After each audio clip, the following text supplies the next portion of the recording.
Coba bayangin, ada program makan siang gratis buat anak sekolah di seluruh Indonesia.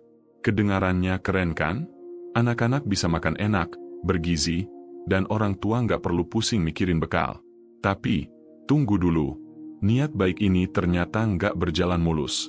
Ribuan anak justru jatuh sakit setelah makan dari program ini. Ironi banget ya, yang harusnya jadi solusi, malah nambah masalah.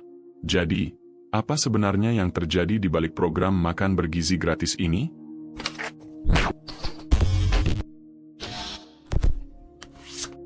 Sejak Januari 2025, pemerintah lewat Badan Gizi Nasional meluncurkan program makan bergizi gratis yang menyasar anak sekolah dan ibu hamil menyusui.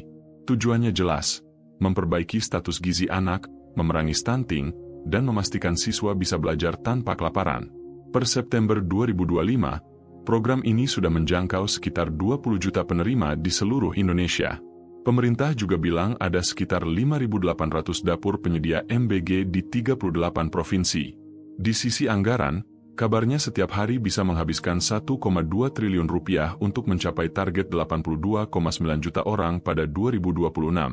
Beberapa pihak daerah melaporkan antusiasme tinggi. Misalnya di Boyolali, siswa merasa semangat sekolah karena makanan tambahan.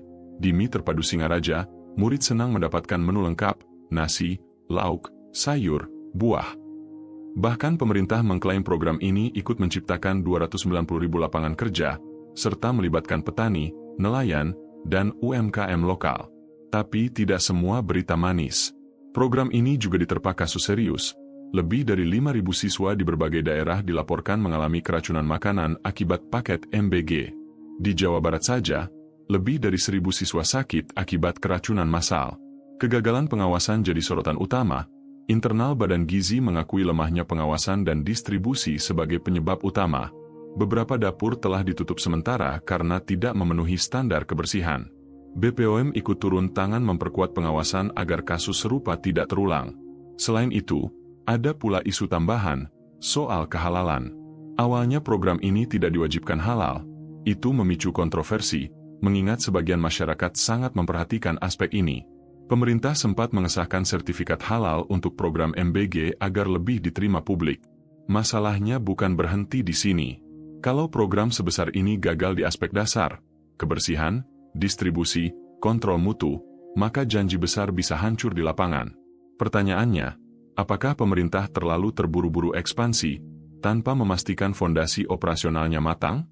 Kalau dapur, rantai distribusi, kualitas bahan, dan sop pengolahan belum mapan, maka risiko kesehatan jadi nyata. Kasus keracunan ribuan anak adalah alarm keras. Lagi pula, anggaran raksasa itu pertanggungjawabannya besar. Bila sebagian dana bocor, atau tak efektif, maka program ini bisa menyedot sumber daya dari program sosial lain yang juga penting.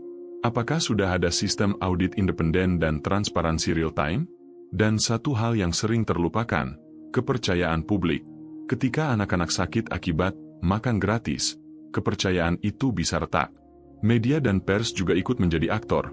Ada wartawan yang aksesnya dicabut gara-gara bertanya soal kasus keracunan MBG. Bagaimana kalau persoalan protes dan kebebasan pers ini ikut menjadi bagian dari cerita MBG? Human interest-nya juga menarik. Di satu sisi, ada siswa yang bahagia karena bisa menghemat jajan dan merasa diperhatikan. Di sisi lain, ada orang tua yang gelisah dan mempertanyakan keamanan nutrisi untuk anaknya. Itulah ironi besar, program penuh harapan yang justru memunculkan keraguan. Makan bergizi gratis punya potensi luar biasa.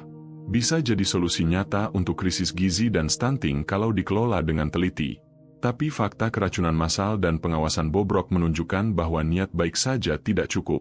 Apa yang harus diperbaiki? Bagaimana kita bisa menjaga supaya harapan ini tidak jadi mimpi buruk? Apakah program ini akan bertahan atau berujung mengecewakan? Nah, aku pengen tahu pendapat kamu. Menurut kamu langkah apa yang paling penting agar MBG tidak gagal di lapangan? Tulis pendapatmu di kolom komentar. Kita diskusikan bersama.